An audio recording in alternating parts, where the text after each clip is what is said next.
सब इन्वेस्टिगेशन की है, सब कुछ नॉर्मल है, लेकिन फिर भी प्रेगनेंसी नहीं होता।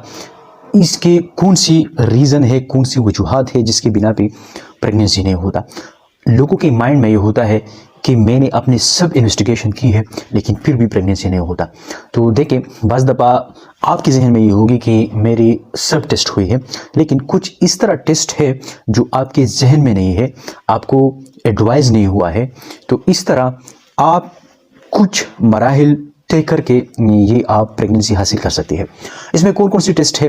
फर्स्ट नंबर आपको देखना चाहिए quantity and quality of ovum, egg की क्वालिटी देखना चाहिए, इसके क्वांटिटी देखना चाहिए कि फॉलिकल्स कितनी मैच्योर होती हैं।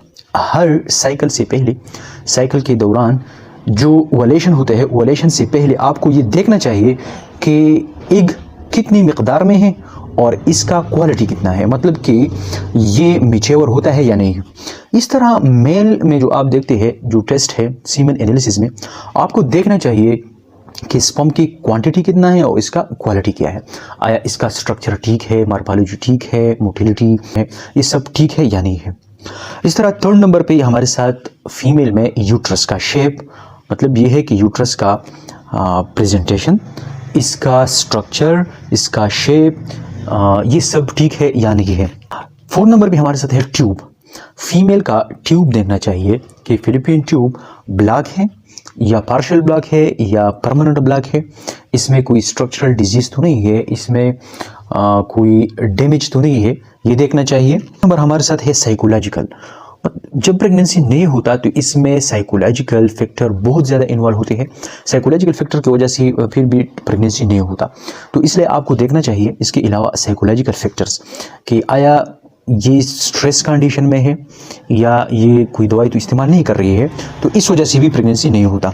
Endometrial life, endometrial disease, uterus की कुछ डिजीज़ होता है, एंडोमेट्रियम की जो लेयर है, यूट्रस की जो लेयर है, एंड साइड जो लेयर है, आया इसमें कोई डिजीज़ या स्ट्रक्चर एबनॉर्मलिटी तो नहीं है। प्रॉपर टाइम का मतलब क्या है? प्रॉपर टाइम का मतलब ये है कि आया मेल और फीमेल का जो टाइम है, इसका एज ज़्यादा है या कम है।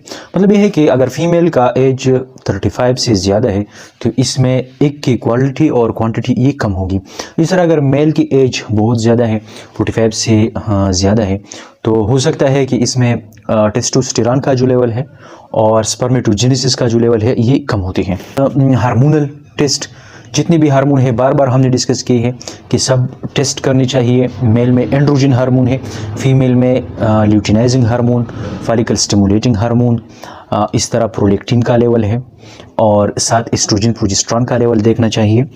फिर हमारे साथ मुख्तलिफ कंडीशन आती है, मेडिकल कंडीशन आती है। फॉर एग्ज़ाम्पल अगर मेल फीमेल में कोई डिजीज़ है, मतलब ये है कि मेडिकल कंडीशन है, डायबिटिक है या हाइपरटेंसिव है या साइकोलॉजिकल कोई प्रॉब्लम है या इस तरह कोई और डिजीज़ है और वो मेडिसिन लेती है, मेडिकेशन लेती है, तो इस पे हार्मोन और जो प्रेगनेंसी है इस पे बहुत ज़्यादा असरात होंगे। पॉलीसिस्टिक ओवरी सिंड्रोम है, इससे भी इनफर्टिलिटी नहीं हो सकता। फिर हमारे साथ लाइफस्टाइल है, जंक फूड है, डेली रूटीन है कि मेल और फीमेल की डेली रूटीन क्या है, इसमें स्ट्रेस ज़्यादा है या नहीं है, एक्सरसाइज शामिल है या नहीं है, वो कौन सी वजूहात है जिसकी बिना पे वो सेडेंटरी लाइफ इख्तियार करती है। फ्री मैच्योर ओवेरियन फेलियर कहते हैं, जिसमें हमारे साथ ओवरीज में फॉलिकल्स मैच्योर नहीं होते, और ओबेसिटी भी एक बीमारी है जिससे इनफर्टिलिटी होती है। बहुत सी पेशेंट हमने देखे हैं कि ओनली उसने लाइफस्टाइल और डेली रूटीन की वजह से उसकी ओबेसिटी ख़त्म हुई और फिर वो नेचुरली कंसीव। बेसिक इन्वेस्टिगेशन जब हो जाए और फिर भी प्रेगनेंसी नहीं होती तो इसको कैटेगराइज करते हैं अनएक्सप्लेन। आपको डेली रूटीन और इसके साथ मेडिकेशन को ख़त्म करना चाहिए, अपनी डाइट पे फोकस करना चाहिए, डेली रूटीन पे, एक्सरसाइज पे फोकस करना चाहिए। इसके साथ साथ फिर पार्टनर जो कपल्स होती है नेचुरली कंसीव कर सकते हैं।